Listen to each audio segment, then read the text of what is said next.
আরেকটা প্রজাতি বের হবে, এর নাম ইয়াজুজ আর মাজুজ। নাম শুনেছেন?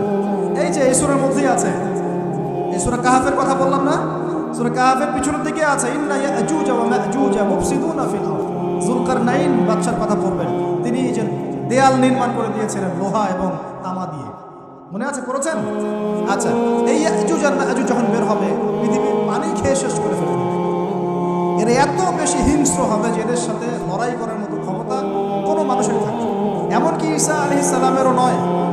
ঈসা আলাইহিস সালাম তুর পাহাড়ে চলে যাবেন মুসলিমদেরকে নিয়ে, তুর পাহাড়ের ভিতরে মুসলিমরা সেখানে লুকিয়ে থাকে, পৃথিবীর মেসাকার অবস্থা হয়ে যাবে, পৃথিবীর পানি খেয়ে শেষ করে ফেলবে হিংস্র প্রজাতি। তখন ঈসা আলাইহিস সালাম আল্লাহর কাছে দোয়া করবেন, আল্লাহ এই বিভৎস জাতিকে ধ্বংস করো। আল্লাহ রাব্বুল আলামিন তখন ওই ইয়াজুজ আর মাজুজের এই কাঁধে, ঠিক কাঁধের মাঝখানে একটা ভাইরাস জন্ম দিবেন। কি জন্ম দিবেন? ওই যে বলি না মহামারীর ভাইরাস, অমুক ভাইরাস তমুক ভাইরাস, এই ভাইরাস আরও সামনে আছে বাকি। ওই ভাইরাসে, ওই পোকায়, ওই ব্যাকটেরিয়া বা যেটাই হোক আল্লাহ পাক চাই দিবেন, এতে করে ইয়াজুজ আর মাজুজের পুরো প্রজাতি ধপ ধপ ধপ ধপ করে মারা যাবে। মানে এটা ছোঁয়াচে রোগ হবে। কি রোগ হবে? ছোঁয়াচে। ঠিক যেমন আমরা একটু করোনা দেখলাম না, একজন থেকে আরেকজন, একজন থেকে আরেকজন, এরকম জিনিস চলবে আরও বিশ্বে। আর এখনকার নতুন রিসার্চ হচ্ছে ওই সাইবেরিয়া অঞ্চলের যে বরফগুলো আছে না, ওর নিচে এই 1 লাখ বছর, 1.5 লাখ বছর, 2 লাখ বছর আগের ভাইরাসগুলো নতুন করে জায়গা শুরু করেছে। হ্যাঁ, এগুলো বিজ্ঞানীরা বলছেন যে এগুলো আবার কোন দিন জানি পৃথিবীতে আত্মপ্রকাশ করছে। সব কিছুই ঘটবে। বিশ্বটার খুব রহস্য আছে, বিশ্বটার অনেক রহস্য আছে। আল্লাহ পাক এগুলো খেলার ছলে সৃষ্টি করেন নাই, পরীক্ষা। লিয়াবলুয়াকুম আইয়ুকুম আহসানু আমালা, আল্লাহ পাক বলেছেন। এরপরে ইয়াজুজ আর মাজুজের সব প্রজাতি মারা যাবে। নবীজি বলছেন জমিনে কোনো জায়গায় ফাঁকা থাকবে না, সমস্ত জায়গাতেই ওদের দেহ পড়বে। এরপরে ঈসা আলাইহিস সালাম আল্লাহকে বলবেন, আল্লাহ জমিনটাকে পবিত্র করে দাও। আল্লাহ পাক কি করবেন জানেন? বড় বড় নখরওয়ালা, বড় বড় নখ আছে, নখ দেখেছেন? বড় বড় নখওয়ালা একটা স্পেশাল প্রজাতির পাখি আল্লাহ পাঠাবেন। পাখি, এটা কোন পাখি, কি নাম আমরা জানি না, মহাবিশ্বের কোন জায়গা থেকে আসবে তাও জানি না, পৃথিবীতে আসে কিনা তাও জানি না, আল্লাহ পাঠাবেন। আবাবিল, তয়রন আবাবিল, যখন আল্লাহ পাখি পাঠিয়েছিলেন না, ও আরসালা আলাইহিম তয়রন আবাবিল। আসলে ওই পাখির নাম কিন্তু আবাবিল না, আবাবিল মানে হচ্ছে ঝাঁকে ঝাঁকে। ওই পাখি কি আর দেখা গেছে? ওই রকম করে পাথরকে নিক্ষেপ করেছে? ঠিক এরকম করে এই এক শ্রেণীর পাখি আল্লাহ পাঠাবেন যাদের নখগুলো খুব বড় বড় হবে, বিশাল বিশাল নখ। এই নখগুলো দিয়ে তারা দেহগুলো উঠাবে, উঠিয়ে নিয়ে কোথায় যে ফেলে দেবে আল্লাহ ভালো জানে। সুবহানাল্লাহ, আল্লাহ পাক বিশ্বে কত কি পাখি রেখেছেন। এরপরে আল্লাহ পাক কি করবেন জানেন? আল্লাহ পাক বৃষ্টি বর্ষণ, এত বেশি বৃষ্টি হবে, এত বৃষ্টি হবে, জমিন ধুয়ে পরিষ্কার হবে। আর এসে আসছে জমিন চকচক করবে, জমিটা পরিষ্কার হয়ে চকচক করতে থাকবে। এরপরে কারণ ওই ভাইরাস তো ধুইতে হবে না, ভাইরাসকে ধুয়ে সাফ করতে হবে। তারপরে ঈসা আলাইহিস সালামের সময়ে বলা হচ্ছে, তার সময়ে একটা ডালিম দেখেছেন কিনা? আনার ডালিম, এই ডালিমের যে খোসা হয় না, এই ডালিমের খোসার নিচে একটা পুরো পরিবার আশ্রয় নিতে পারবে। কি বুঝলেন? এত বড় বড় ফল হবে, এত বরকত হবে। কখন বরকত হয়? যখন একটা জনপদের অধিবাসীরা আল্লাহর সামনে আত্মসমর্পণ করে, তখন আল্লাহ বরকত দেয়। আমরা কি আত্মসমর্পণ করছি? এই জন্যই তো অর্থনৈতিক মন্দা চলছে। এমনি নাকি সুদ খাচ্ছেন, দিব্যি ঘুষ খাচ্ছেন, দুর্নীতি করছেন, জেনা করছেন, মানুষের সম্পদ আত্মসাৎ করছেন, মাপে কম দিচ্ছেন, আবার নামাজও পড়ছেন। মাশাআল্লাহ, বরকত করতে গিয়ে আসবে। বরকত তখন আসে যখন একটা কম আল্লাহর সামনে সম্পূর্ণ আত্মসমর্পণ। একটা ডালিম হবে, এটা রূপকথা নয়, এগুলো গাল গল্প বলছি না। এই প্রতিটা কথা আল্লাহ পাকের ওহী থেকে আসছে, এর একটা কথা মিথ্যা হবে না ইনশাআল্লাহ। বিশ্ববাসীরা দেখবে একটা ডালিমের নিচে একটা পরিবার আশ্রয় নিতে পারবে। এত স্পেসিফিকলি বলা হয়েছে হাদিসগুলোতে।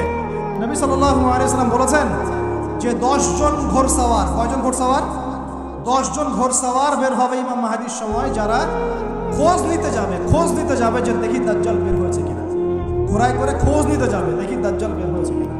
ওই 10, নবীজি বলছেন আমি ওই 10 জনের নামও জানি, ওদের বাবার নামও জানি। এত স্পেসিফিক জ্ঞান দেওয়া হয়েছে আল্লাহর পক্ষ থেকে নবী সাল্লাল্লাহু আলাইহি ওয়াসাল্লাম। তার হাদিস থেকে বলছি, ডালিমের নিচে পরিবার আশ্রয় নিতে হবে। তো অনেকে হয়তো হাসবে, কি বলে উল্টা পাল্টা, তাই না? নাস্তিকরা মনে করতে পারে যে হাসবে, আরে হাহারি এক দিয়ে রেখে দেবে। এখন মানুষ ফেসবুকের মতো চিন্তা করে, ফেসবুকের মতো হাসে, ফেসবুকের মতো কাঁদে, মানুষ এখন রোবটিক হয়ে গেছে, ঠিক আছে? আচ্ছা, এরপর কি?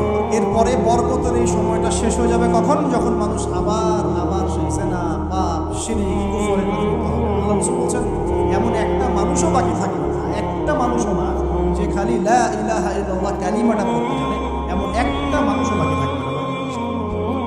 ওরা হবে এই পৃথিবীর সবচেয়ে নিকৃষ্ট মানুষ, ওদের চেয়ে নিকৃষ্ট কোনো মানুষ এই পৃথিবীতে হবে। এখনো কি এরকম সময় আসছে? আসে নাই। এখন কি লা ইলাহা ইল্লাল্লাহ আছে না? পূর্ণাঙ্গ প্রয়োগটা নাই, কিন্তু কালিমা তো আছে কি না? তখন নবীজি বলছেন এমন একটা যুগ আসবে যে লা ইলাহা ইল্লাল্লাহ বলার মতো একটা মানুষ খুঁজে পাওয়া যাবে না। আর মানুষ রাস্তাঘাটে কুকুরের মতো জেনা করবে। রাস্তাঘাটে কুকুর যেমন সঙ্গম করে না রাস্তাঘাটে, ওই রকম করে মানুষ রাস্তাঘাটে জেনা করবে। ওই সময়ে আল্লাহ রাব্বুল আলামিন পশ্চিম দিক থেকে সূর্য উঠবে। কোন দিক থেকে? সূর্য সত্যি পশ্চিম দিকে উঠবে। পৃথিবী একদিকে ঘুরছে না এখন, কে জানে আল্লাহ পাক পৃথিবীর ঘূর্ণন থামিয়ে উল্টা দিকে ঘোরাতে পারেন না? অবশ্যই পারেন। আল্লাহ পাকের জন্য এটা খালি বলা কুন ফায়াকুন, হও হও। পুরো বিশ্বের বড় বড় ডিপার্টমেন্টগুলো কারা নিয়ন্ত্রণ করছে? আমরা নিয়ন্ত্রণ করছি? জি না। এমনকি খ্রিস্টানরাও নিয়ন্ত্রণ করছে না, ওরাই নিয়ন্ত্রণ করছে। আপনাকে গভীরে ঢুকতে হবে তো। তার মানে সে আত্মপ্রকাশ না করলেও তার অনুসারীরা তো মাশাআল্লাহ শক্তিশালী হয়ে গেছে কিনা? তার মানে সময় কাছে না দূরে? কাছে। এটা বোঝার জন্য কি ভবিষ্যৎবাণী করা লাগে, গণক হওয়া লাগে, জ্যোতিষী হওয়া লাগে? এটা বোঝার জন্য কোরআন সুন্নাহর সাথে শেষ জামানা স্টাডি করলেই হয়।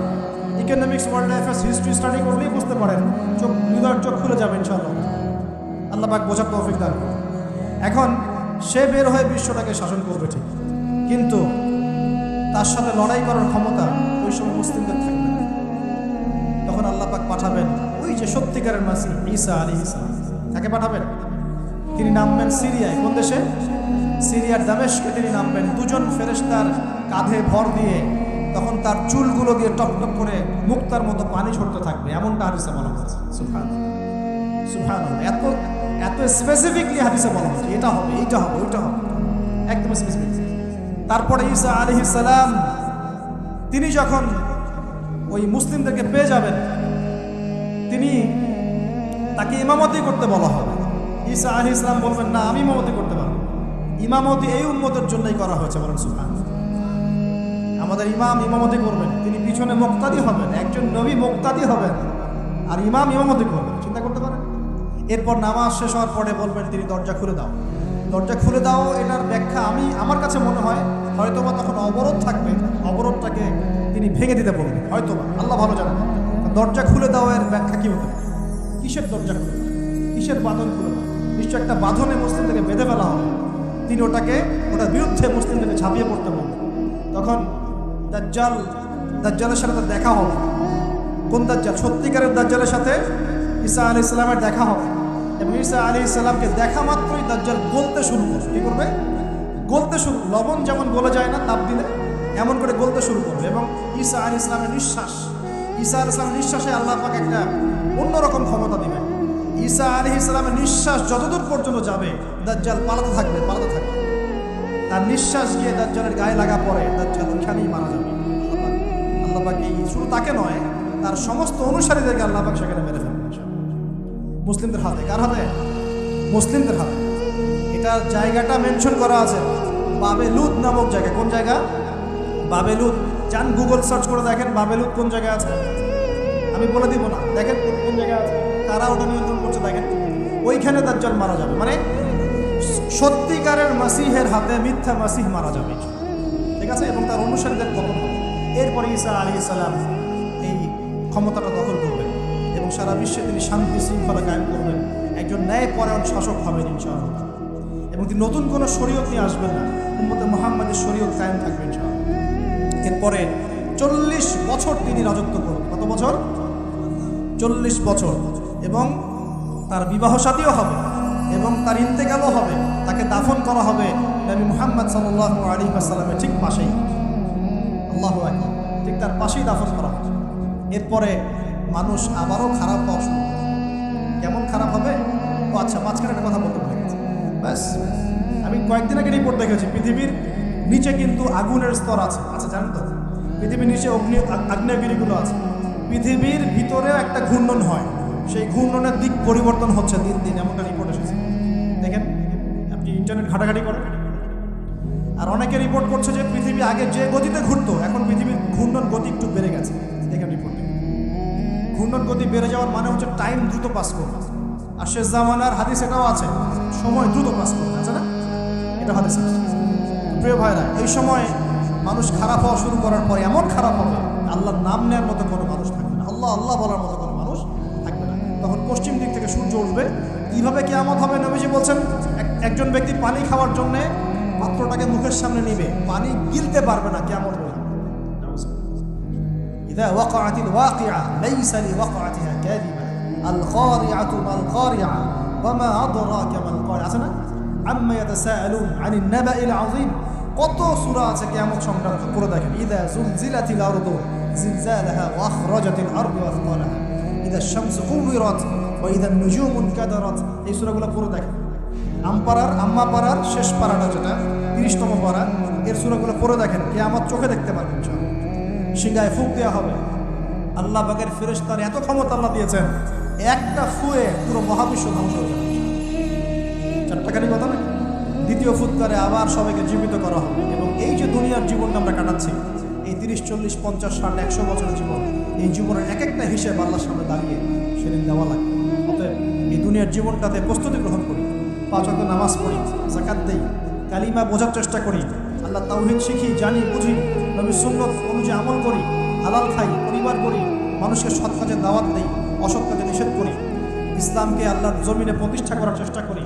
আল্লাহ পাক যা দিয়েছেন, জানমাল, সময়, শ্রম, আল্লাহ পাক যা দিয়েছেন, ক্ষমতা, প্রতিপত্তি, সম্পদ, এগুলোকে আল্লাহর দ্বীনের জন্য ব্যয় করি। ইনশাআল্লাহ দুনিয়া সফল হব, পরকালে সফল হব ইনশাআল্লাহ। আল্লাহ পাক আমাদের সবাইকে সমকালীন ফিতনাগুলো সম্পর্কে সচেতন থাকার তৌফিক দান করুন, এবং রমজান আসন্ন রমজানে পরিপূর্ণরূপে ইবাদত করার তৌফিক দান করুন, এবং এই ইবাদত এবং শিক্ষাগুলোকে সারা বছর ধরে রাখার তৌফিক দান করুন, এবং জামানা সম্পর্কে সচেতন থেকে আগামী দিনে যা হবে সেভাবে পদক্ষেপ নেওয়ার তৌফিক আল্লাহ পাক দান করুন। আমিন।